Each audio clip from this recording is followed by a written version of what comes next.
Palestinians, only human when described as human shields.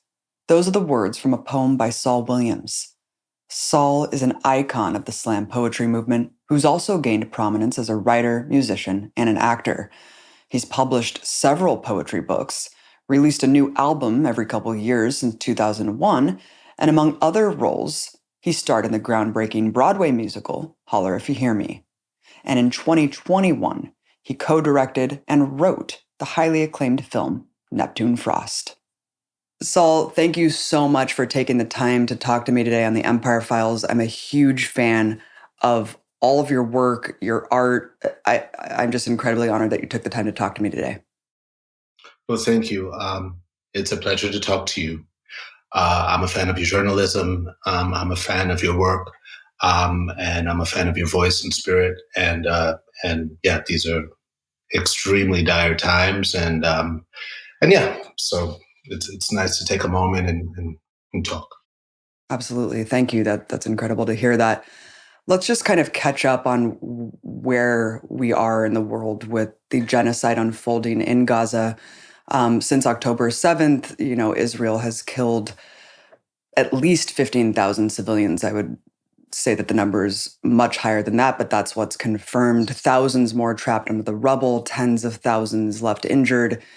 80% of the population is internally displaced, nowhere to go. All the allegedly safe corridors are being bombed. Snipers are set up to snipe those who try to return to the north.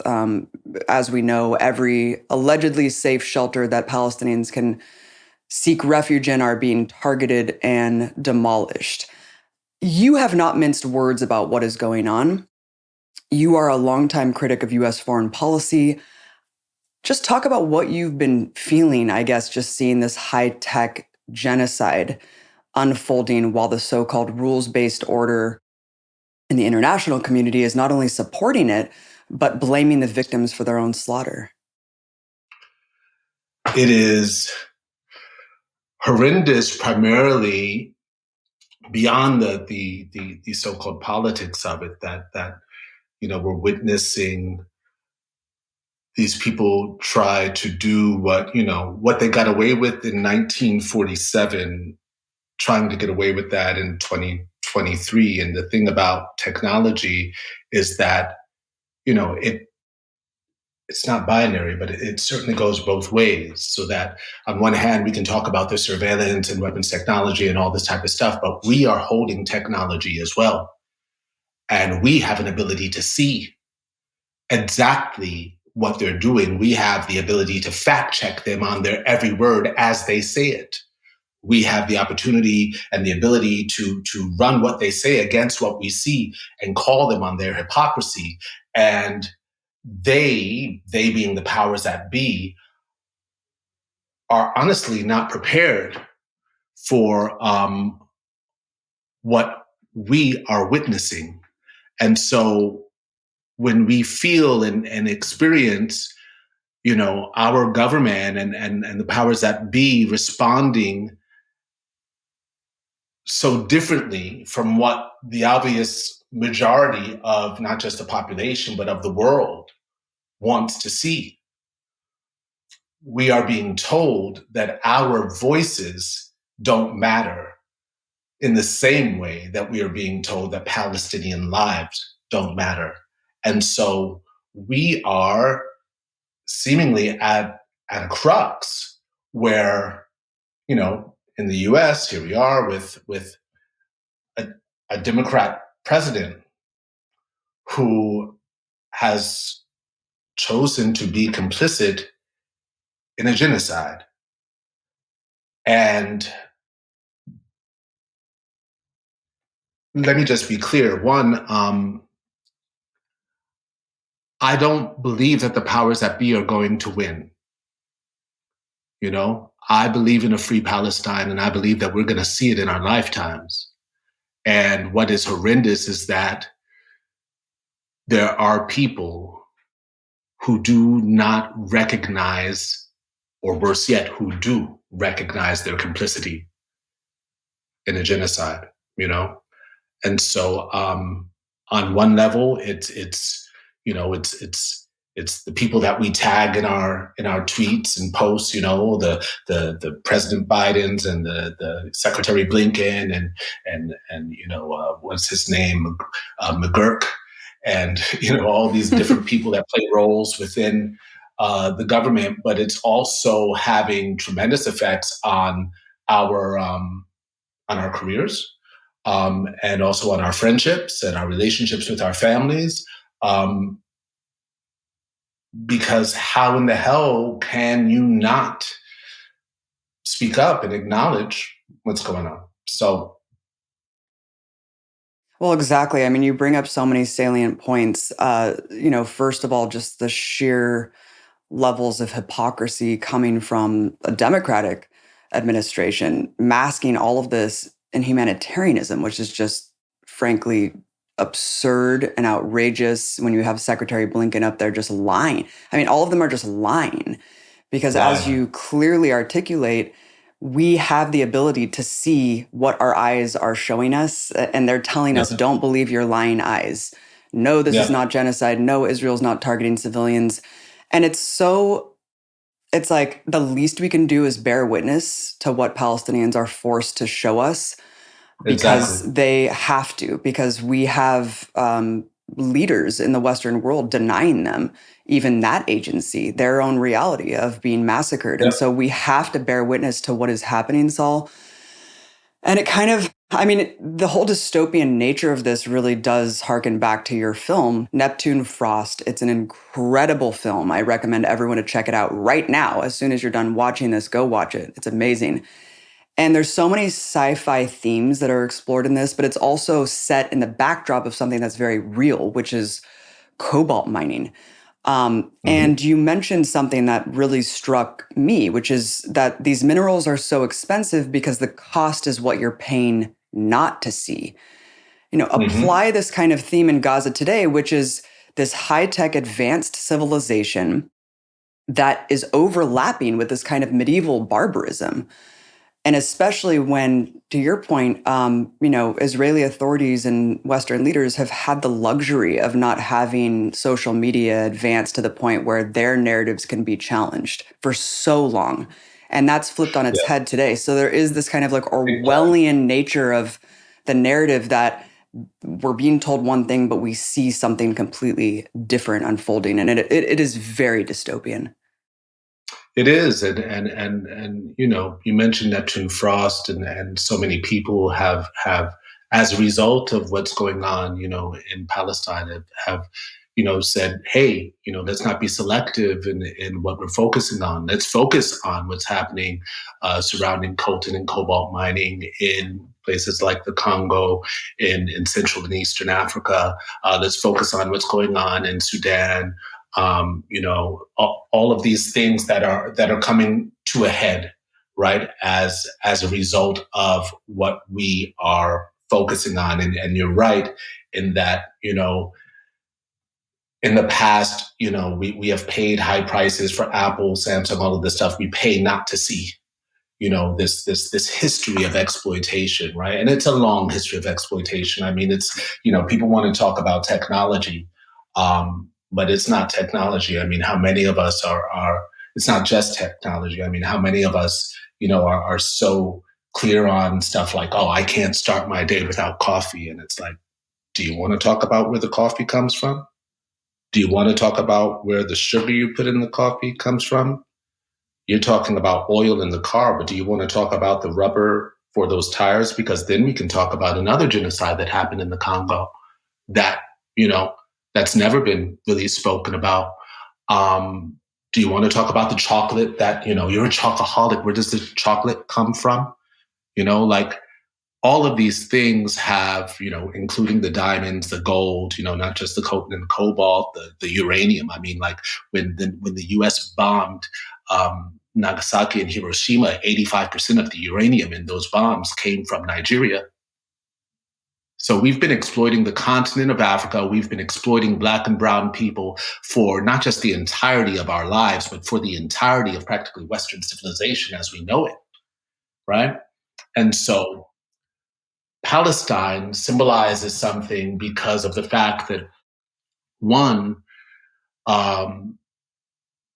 you think of that moment of 1947, 1948, the birth of those two apartheids at that time, right? The apartheid in South Africa and the apartheid in in in Israel, in occupied Palestine. Um, you think of what also happened at that moment between, it's also the English in that in India and Pakistan. You think of what also happened at that moment in North and South Korea. It's all the same moment, right? Um, Someone pointed out yesterday that 1948 is also the birth of the CIA.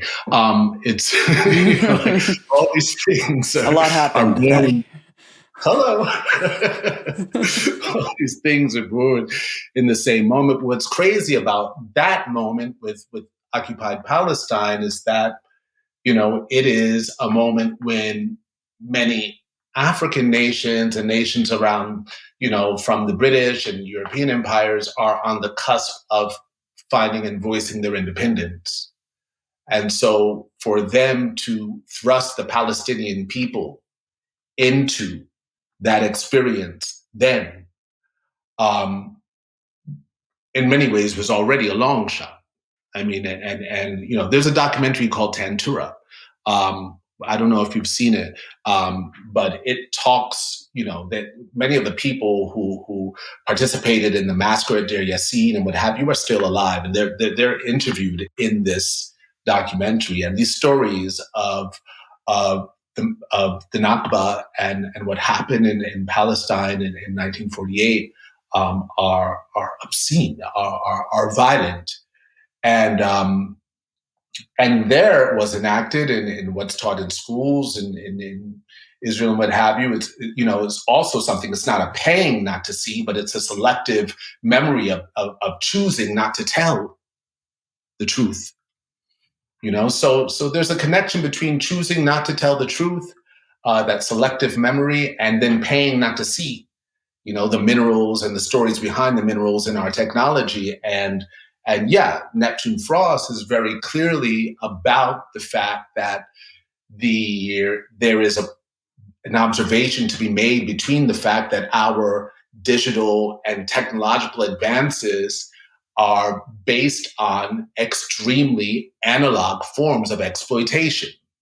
So that, in the same way that when you click on something, that you order from Amazon or Uber Eats, you want to imagine that it's all tech. And so tech is preparing the package and tech is delivering it to your house. But in fact, it's underpaid workers, right? And we know that. We've seen the fight against unions and the fight against unionizing. And we've also begun to see these unions winning. And that is also connected to what we're fighting for in relationship to Palestine, right? All of these things are connected and they're all coming to the forefront right now. And so, yeah, it's a wild moment. It's a wild moment where I guess on one hand, many people are waking up and realizing that if another world is actually possible, this is the moment that we have to actually like clutch things and shift gears. But then comes a question of what that means, right? What that means and what will we have to live through? How many of us will have to die?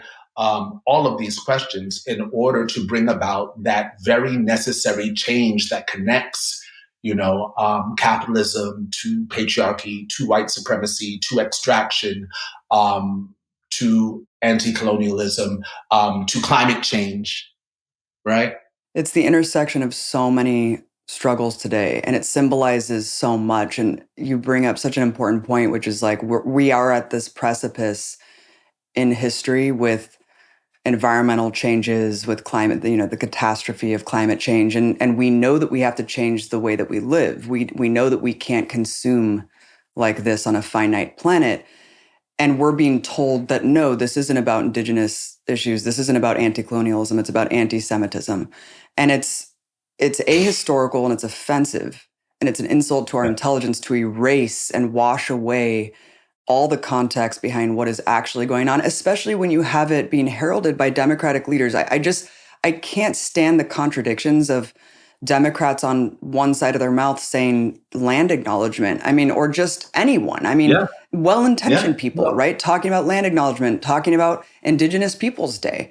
And then at the same hello, time, erasing what is going on and trying to yeah. pretend like this is not what this is. I mean, violent, bloody conquest happening real time. Yeah, this is such prescient information and such a prescient topic, especially when we talk about that growing sense of awareness that Americans have in relationship to indigenous rights and to the land back movement and yes, you see sometimes these performative gestures, but also like I sometimes I say they're performative gestures, but I also acknowledge that they're real gestures to Right. learn, like the land Right. that you're on and who peopled the land that you're on, and learning to acknowledge that might not be very different from learning to address your non-binary friends as they them. Like it's the same shifts in a way where we have to just acknowledge that the world is not binary, not finite, that there are, quantum realm of experiencing reality, but there's also indigenous truths. And of course, if we are to get closer to, like respecting the land and respecting climate and all that stuff, then we by nature, we're going to get closer to those indigenous truths, right? And yes, Palestine, um, I think is on the tip of our tongues also because of that, because of the fact that there has been an evolution in terms of, for years I used to think when I first started writing poetry, I would think, like you're not really going to get a new world order without new words. Like we have to continue the process of naming things and acknowledging things and what have you in order to further the conversation. And it's true that maybe 15 years ago, it might be, me and my friends, I went to Morehouse College, like a traditional historic Black university. Like we talked about white supremacy in the 80s and 90s, but it was very hard to talk about white supremacy in front of white people. They just were not prepared to have that conversation. But now we can talk about white supremacy. We can talk about intersectionality. We can talk about bell hooks. We can talk about Octavia Butler. We can talk about all these things, and people have a working knowledge of like, oh yeah, yeah, yeah, right, anti-blackness. Oh yeah, yeah, yeah, and that's also a form of technology because we're able to go further into the conversation without explaining the first point, right? And that is also clear, for example. I mean, and that's clearly what upsets, this hypocrisy and this Hippocratic, group, whether it's in the Democratic Party or in the Zionist community or what have you, where they're like, like offended at the term of like settler colonialism. Like, how dare you? How dare you? This is not that, you know? And there's an offense at the terminology itself. When the terminology is factual, actually, the terminology is factual and it may be difficult. It may be difficult to accept that the same way that like some of my, Christian friends of color might have difficulty thinking of Christianity as a tool of colonialism, and they get very defensive, like, hey, hey, hey, hey, not my Jesus. Wait a second now. I'm not ready for that discussion. Well, if we are to progress the dialogue, we have to get into these discussions, regardless of how uncomfortable it may make you, right? And so it's true that these discussions have done us a great service in the fact that we have these working terminologies now that we can apply to what we're witnessing. And that's the sort of thing that's like that we see. Like that's why I'm so excited about Generation Z, for example. Like I spend time on TikTok, and I see you on TikTok. Like I see people sharing, your work, your documentaries, what have you, on TikTok. Like excerpts and what have you, and they get it and they understand it. And it's been weeks now. It's been weeks. It's been over a month that Generation Z has been like, oh, no, no, no, I get it. There's no such thing as two sides. Forget that both sidesism. This is the oppressor. This is the oppressed. And they have funny, clear, smart, bright, brilliant ways of making these points, right? And I'm like, okay. On one hand, we can acknowledge that the powers that be, the hypocrites in office, have certainly lost the war of the narrative, even though they keep pushing this misinformation, right? Trying to shift the discussion, while an actual genocide is occurring. And that is the discussion, like ceasefire now. That is the discussion. You and I talking right now, like the discussion is ceasefire now. Then we can really discuss, right? But to have the leisure to go into all these different angles is one thing.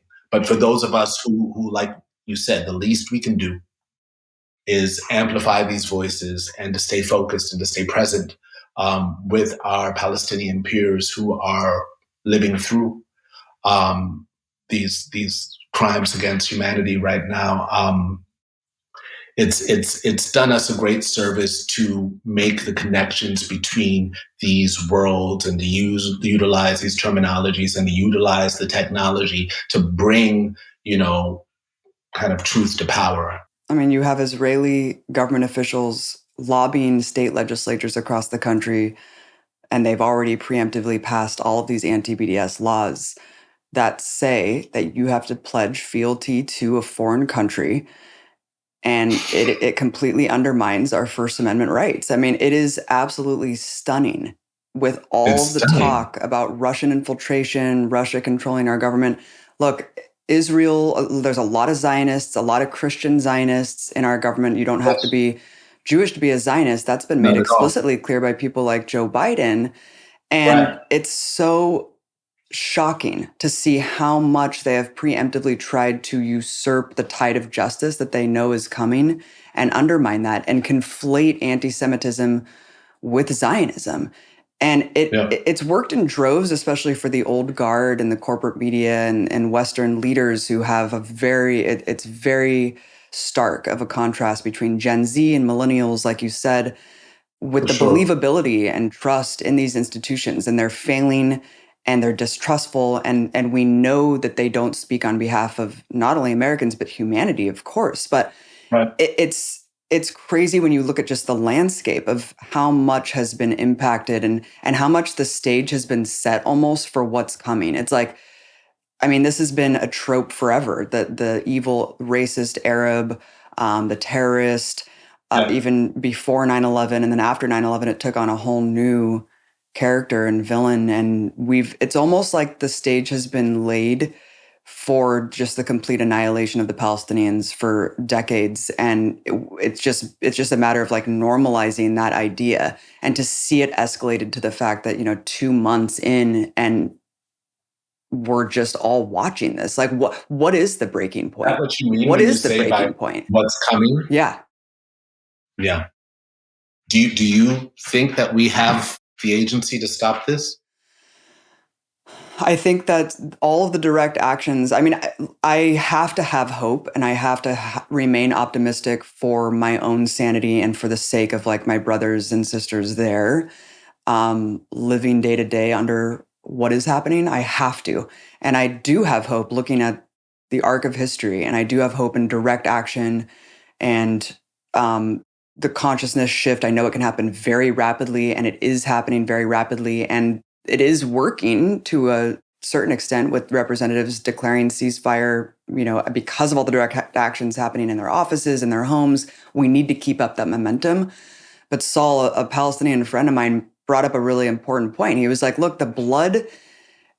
Once enough consciousness happens, once this spreads enough, where enough people are aware of the nature of what is going on, all the Palestinian blood will have been shed. Like there's not enough of us to cause these shifts in consciousness and mass awakenings every time there is such an egregious massacre every couple of years or something horrific happens to the Palestinian people. He's like, then a lot of people wake up at how many of us need to die Yeah. before you realize it. And I, So that's always been, That's the resounding question in every genocide that has occurred. How many of us have to die before you see it? Um, it's it's it's it's always been the question, and it's funny because for me, I don't really play with hope too much, right? I remember reading the Tao Te Ching at one point, and there's a statement in the Tao Te Ching that goes, "Hope is as hollow as fear. The master keeps her feet firmly planted on the ground." And of course, when I think of those feet firmly planted on the ground, I think of the indigenous relationship to that ground and trust that there is an inevitability to these, shifts, not only in awareness, but in justice and in people taking the rightful positions in governance and what have you. But yes, it is a very real question of how many must die in order to achieve this. And we've always asked these questions, right? Whether it's artists looking at the 27 Club, whether it's whether we're looking at the activists that we wear on our T-shirts, um, how many Sankaras, how many Lumumbas, how many. It's always been the case that these great thinkers and connectors who could have helped us take shortcuts, you know, through time, were murdered. Saul, you mentioned language. This is such an important facet of what's going on to dehumanize Palestinians. The language being used to justify this racist violence. You have an album called Martyr, Loser, King. Palestinians describe and honor their dead and those who are killed as martyrs. And of course, that's also used to dehumanize them further by saying that they actually glorify and love death, that they worship death by, the likes of people like Sam Harris. What is your response to that? I mean, what does that word mean to you, the word martyr? Well, you know, I began working on that album when I was learning about not just coltan and cobalt, those mines, in the Congo and in Central and Eastern Africa, but I was also learning about e-waste camps, and the phenomenon of these village-sized communities where our tech waste goes to die or goes to be scavenged. Where you have piles of motherboards and piles of towers and keyboards and all this type of stuff, and it was very early in the conceptualization of Neptune Frost. And the question in my head was the question we raised earlier: how many of us have to die in order for things to shift? When will we no longer need to have martyrs or be martyred in order for justice to prevail? That was the question with Martin Luther King, actually. Um, so I go back to the conversation that you said you had with your Palestinian friend of how many, and the idea that I was playing with in that story was maybe this is, I mean, that's why it's fiction, right? It's like maybe this is the last martyr. Maybe this is the last one. Maybe we no longer have to die to prove these points. But within the past few weeks, we've had people self-emulating, in the Congo, in Atlanta, um, for these causes, um, setting themselves on fire, choosing to martyr themselves. Martyrdom is a reality. It's, I mean, I don't want it to be a necessary reality, you know? But when I think of someone like let's say, George Floyd or Elijah McClain, you know? Um,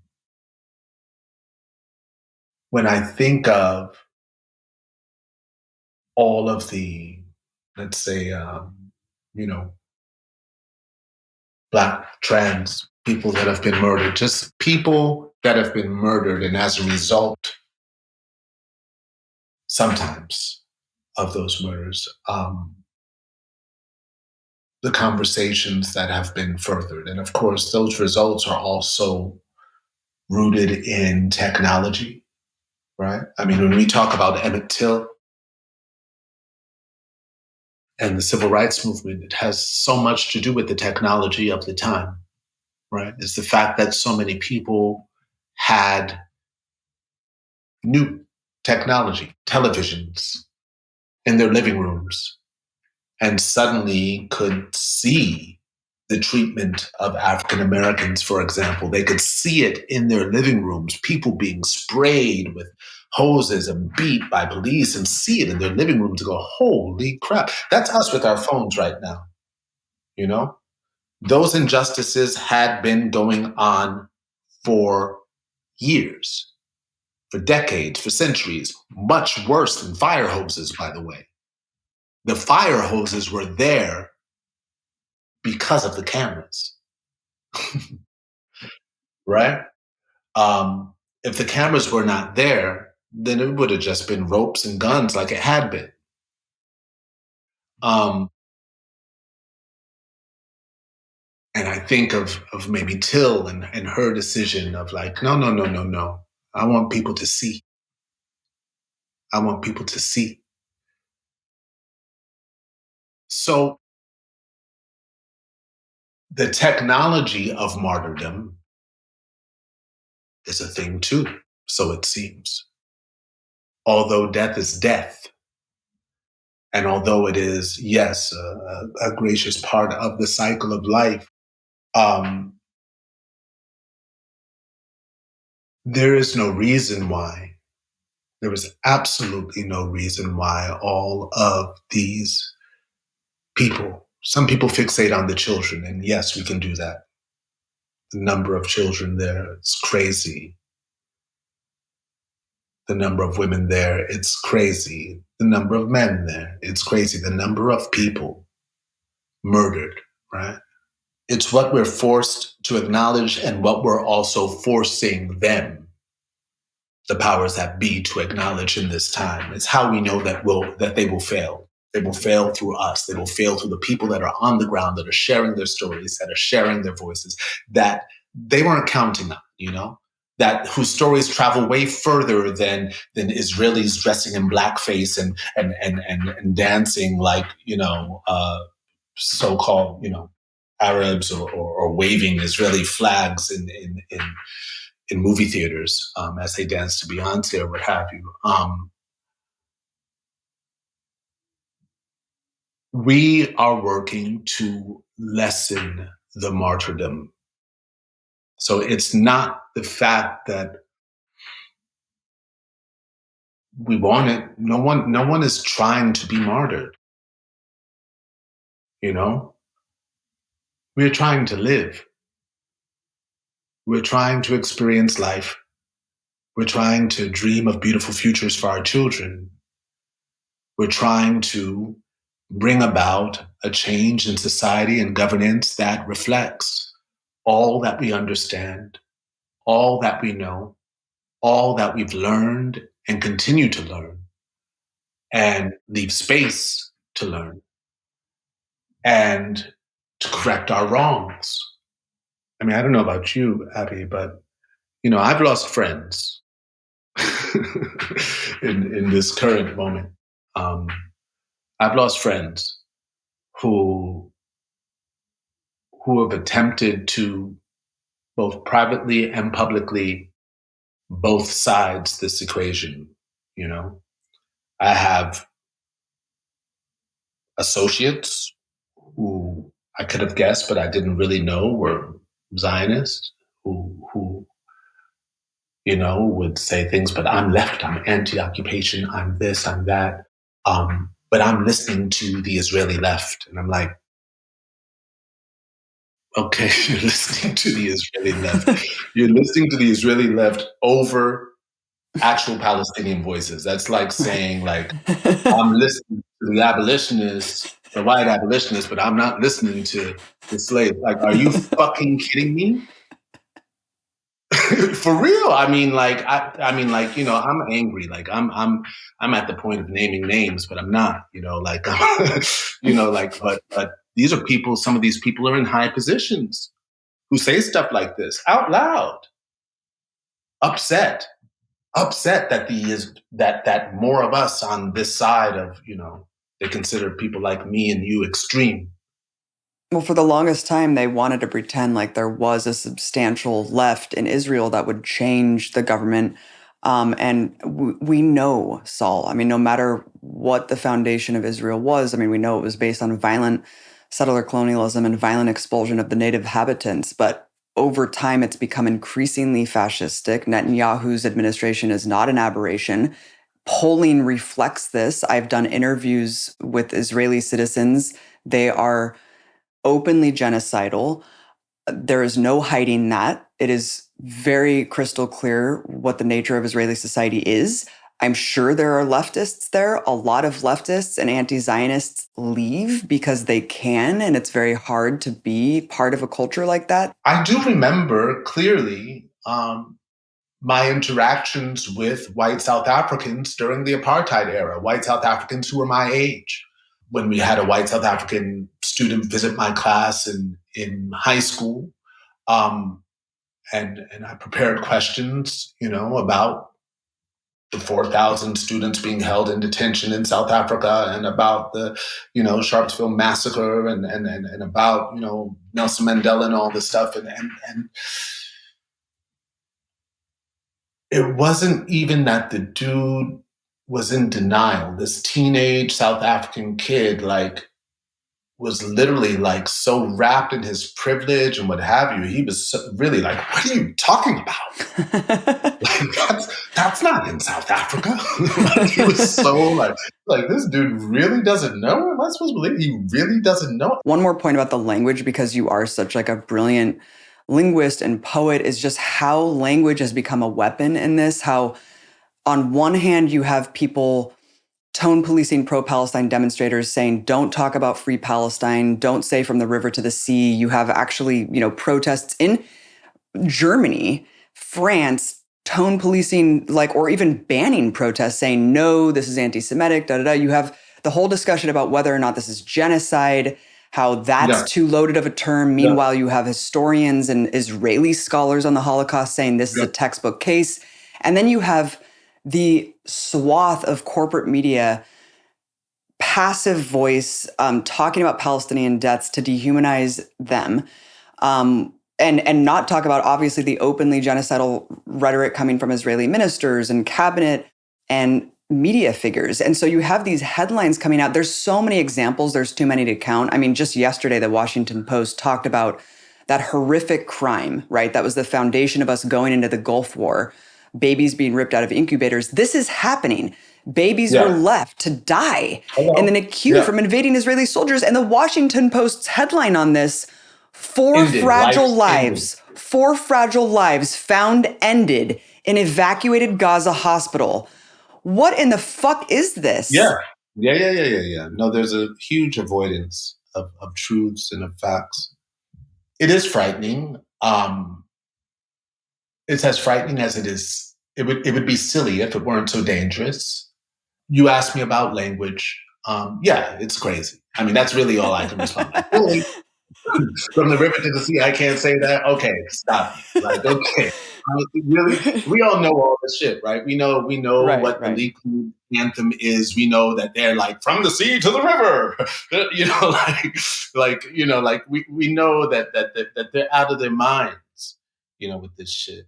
It's almost like, what can you even say about it? I mean, I guess I just want to throw this at you because Israel touts itself. A lot of progressives or well-intentioned people who support Israel and who are Zionists look at that propaganda effort from Israeli society to show, not only are we LGBTQ friendly, but look, like here's photographs of Ethiopian Israelis with Arab Israelis and European Israelis, like Ashkenazi Jews, and we're all holding rifles and we're such a diverse crew. How could we be a racist apartheid state, right?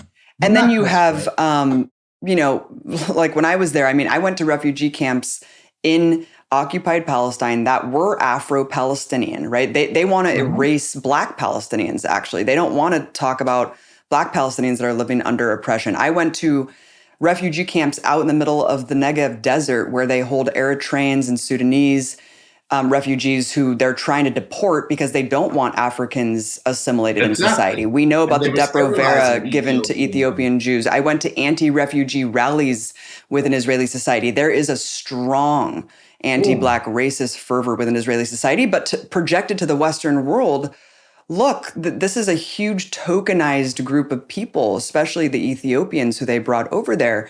I guess, what is your response to that notion? Well, I'm aware of it. You know, this is the thing. I was starting to talk about the friends that I've lost and all that, and the personal calls that I've got from people that have felt betrayed. And the fact of the matter is that I feel so betrayed. I feel so betrayed by many of the people close to me who are like, you know, like, I've stood with you, I marched with you, and da da da. But, you know, you can't grant me this one little apartheid. It's horrendous. It's horrendous. And yeah, I mean, what can I say to that? I'm aware. Um, this Here's something, you know, when we talk about this misinformation thing and the push that has been happening, you know, now I know you're very aware of how much, you know, they're trying to shift the discussion to talk about rape and mass rape, right? Um, by Hamas and ignoring, of course, anything that the IDF or that happens in Israel or whatever, the fact that there's that Israel is actually, I didn't even know, right, that Israel is an actual refuge for sexual predators. Yeah. It's a safe space for them. Like, I had no, like, the stuff that we've learned over the past few weeks is crazy, you know?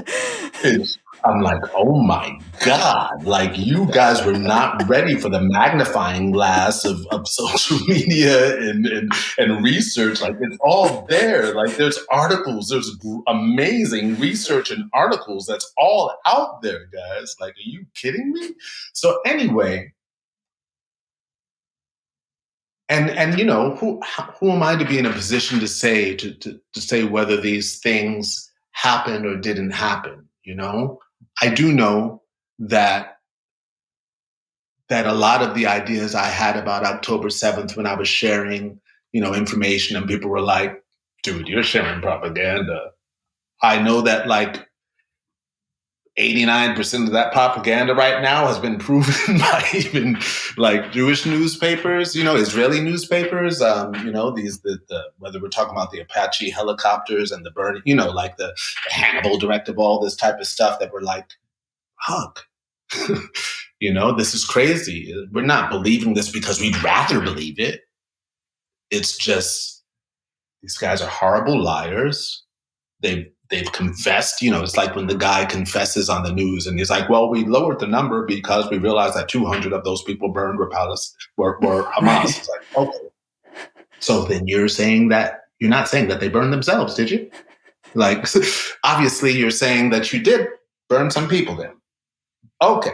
You know, so all this stuff is out there, and it's just the mythology. Yeah, it's the mythology that they rely on to create this kind of racist fervor and hysteria about the brown Palestinians who are the mass rapists. We saw the same thing with Gaddafi's soldiers and black people. I mean, during slavery, they wanted to rape all the white women. So that's the thing. That's the thing, is that it left me with the thought of like, okay, you're trying to shift the conversation to this as if to say that would somehow make this genocide justified. And you're giving me very Mississippian motivations here. That's what I'm left with. I'm left with Mississippian motivations. And what I mean by that is, okay, Emmett Till. Why did things go down with Emmett Till? Things went down with Emmett Till because it was said that this 14-year-old boy whistled at a white woman. He what? The sanctity of white. This are women. He was going, you know? Well, I mean, how did the Tulsa massacre go down? It's the same exact thing, right? A black boy in an elevator that's rumored to have said something to a white woman. These are not, singular cases. There were so many, many, many, many lynchings and murders that happened as a result of lies. And yes, this is something that's projected in the Middle East as this idea of this Arab rapist, which beyond being offensive is a trope, right? It's a trope that is used as a justification. And it's like I said, this is not denialism on my part. Even if there are cases, it does not justify a genocide in any way. In any way. So there is a underlying sense of racism, anti-Arab, anti-Palestinian, that we understand through our experience of anti-Blackness. That, that's scary. That's scary. Like you see Hillary Clinton, like there was a great deal of sexual violence, and I'm like, was it your husband on a plane with Epstein? What the hell? Like,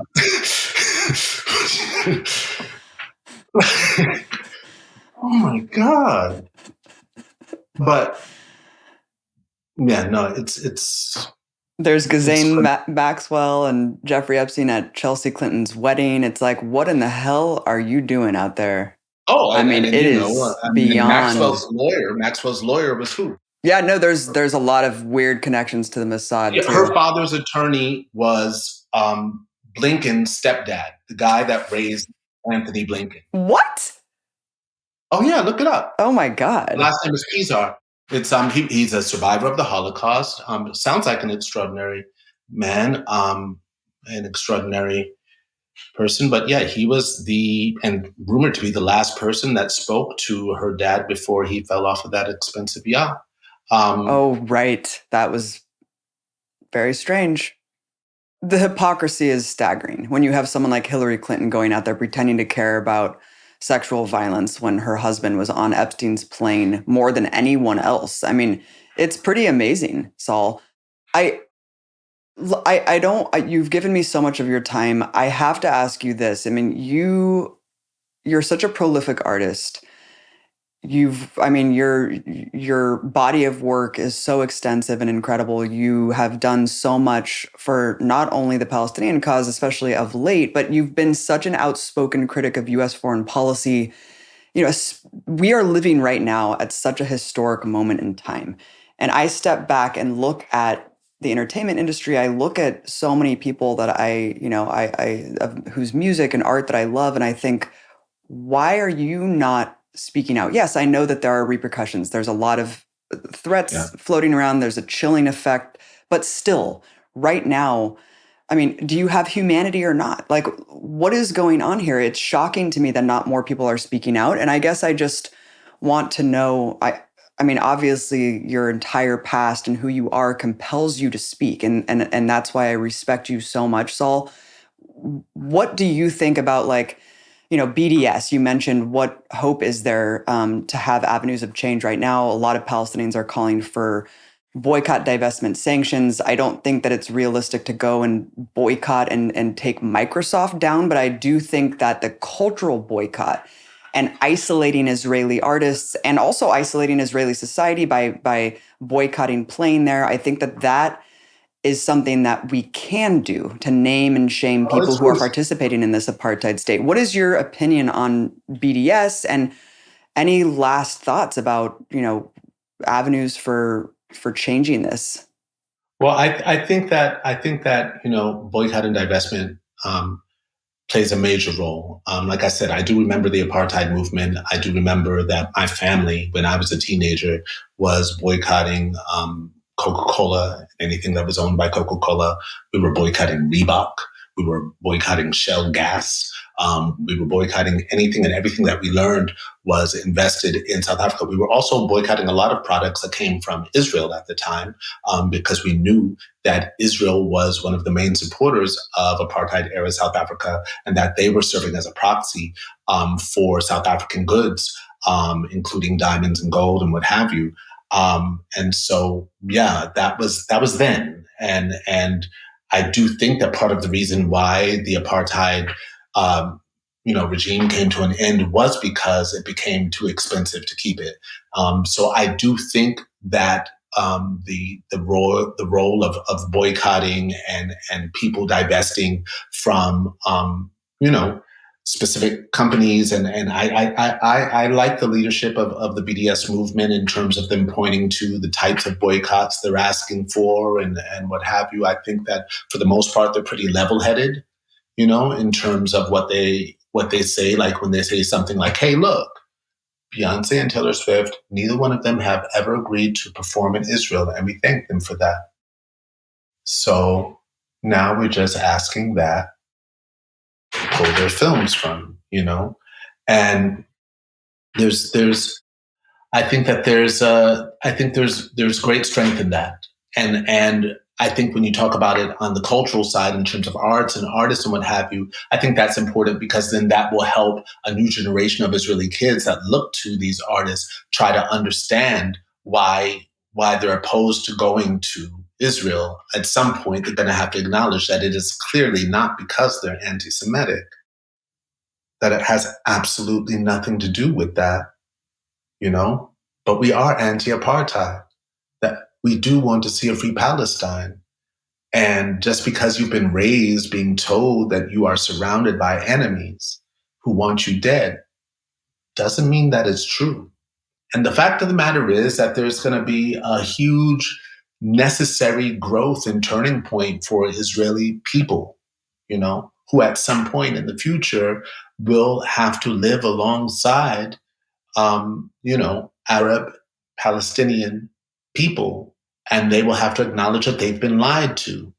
And they will have to acknowledge that it's the same thing that I imagine people in Mississippi, white people from Mississippi and the South had to go through after emancipation, where it's just like, and we know the history of that. It's layered, it's crazy. My wife is Rwandan, and you mentioned Neptune Frost, and I spent a lot of time in Rwanda, both with survivors and also with, once again, a majority of youth who are mostly 25 and under, meaning that they are the generation that came directly after and are either survivors as babies who have been orphaned. I mean, this is the cast and crew of Neptune Frost I'm talking about. Every single one of them is directly related to this atrocity in recent history. And any time and every time that this happens in human history, there is great growth and also kind of technological advancements in how you grow through and from these instances. So that there, for example, yes, the people now are living side by side in a way that we are going to need to see this happen in Israel.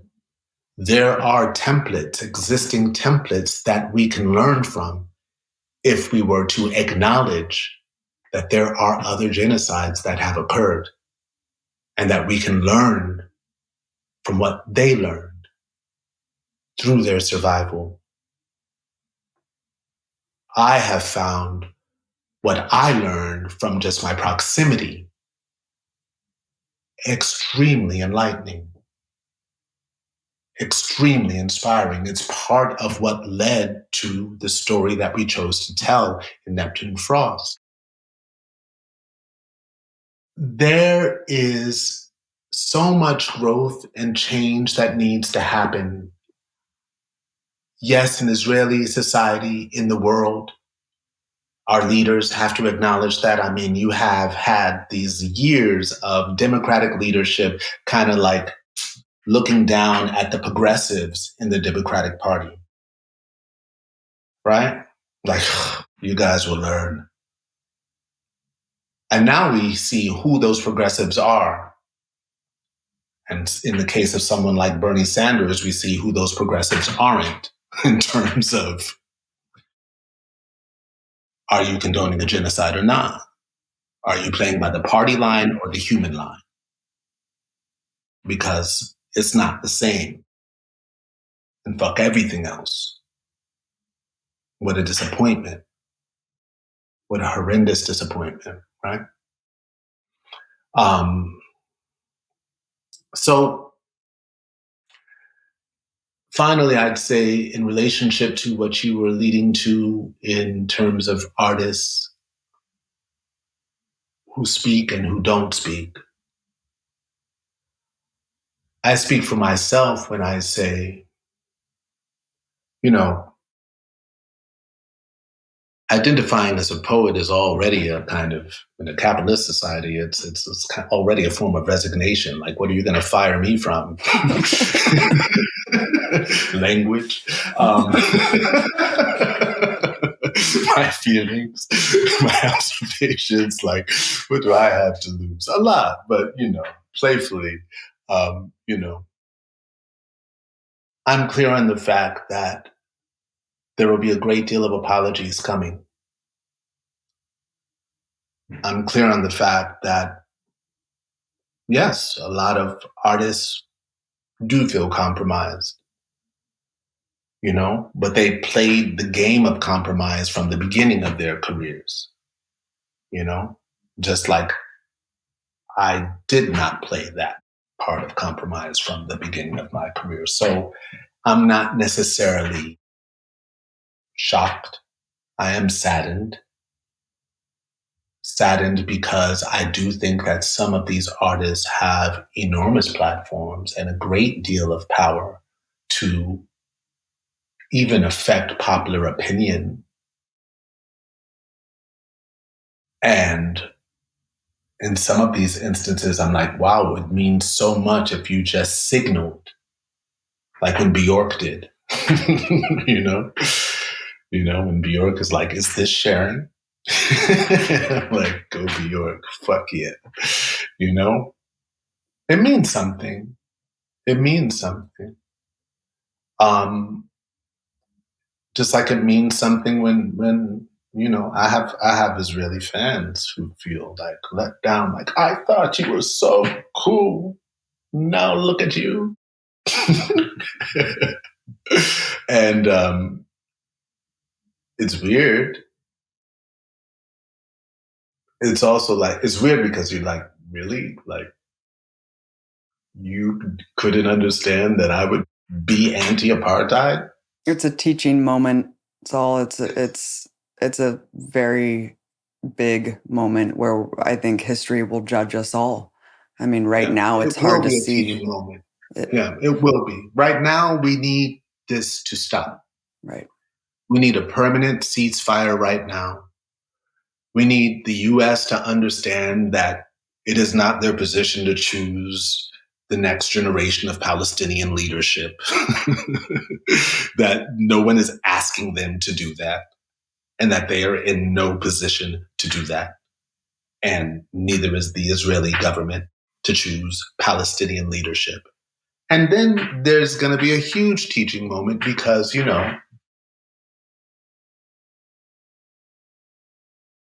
just have to look at viable solutions, and apartheid is just never the answer.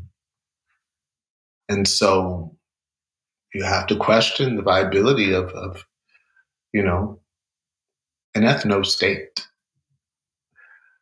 All of these things, like I know what happened when apartheid ended in South Africa. I know that Afrikaners were not massacred.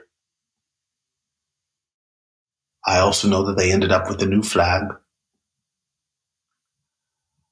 I know that it didn't necessarily mean that all problems were solved. There's still, crazy government and all types of power struggles and all this type of stuff. It doesn't stop the evolution of humanity and of how we govern ourselves and fight for better and better means of understanding and honoring what we learn as we go. But we have to learn as we go, and we have to honor what we learn as we go. And what we're Exactly. being asked, yeah, what we're being asked to condone right now, um, by the U.S. government, by the EU, by the UK, is hypocritical and and genocidal. And yes, as the scholars have said, in the most textbook way. And the Israelis are not denying it. Right. And yeah, and I will finish this conversation. I will pick up my phone. I will look at all of these Palestinian photographers and people that I follow, and I will cry and post and share and boost and continue to question and challenge um, the powers that have the capacity to stop this, which the US government does, um, to stop this until they do.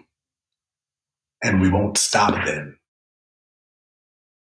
We will go and fight for a free Palestine. And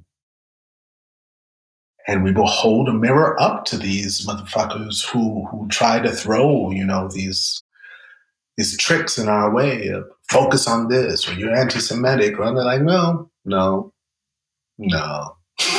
Do you want to know what somebody who's complicit in a genocide looks like? Right. Right. We have to learn from history. We have to let history instruct us and guide us through our actions today. And that means learning from genocides in the past, being instructed by how apartheid needs to fall, how it was forced to fall in the past, Saul. And we Mm-hmm. can't stop fighting until not only Palestine is liberated, but all peoples are. Thank you so much for so much of your time, for your incredible Thank insight and for your eloquence. Saul Williams, couldn't can't thank you enough. Thank you so much for coming on today. I Thank you, really Abby. appreciate It's a it. pleasure to talk to you. Thank you for talking to me. Free Thanks so Palestine. much. Free Palestine.